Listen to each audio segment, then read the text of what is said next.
Right, and another little trick I can show off in Curse Yo-Yo is actually a little fast strat when you're at the final phase or the final screen of the final boss.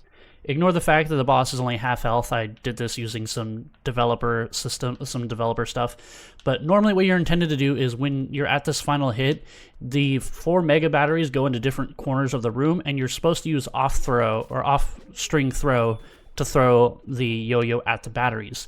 But there is actually a faster strat you can do.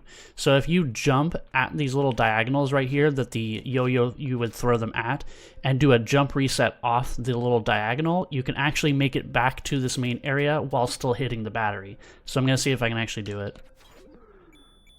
So there's an example of it.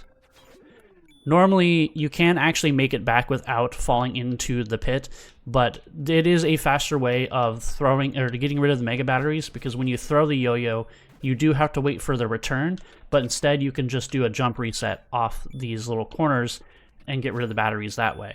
Now, it is kind of risky to do in runs where you're using the demon badge, because even the final battery you hit, if you are over the edge, even if you can return back and make the jump back, the cutscene will trigger before you can actually make the jump to return to land.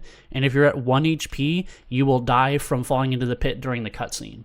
So if you're at 1 HP, it is too risky to do the strat, but if you're at full health, like if you're at 2 HP, you can do it. If you have more HP, you can do it.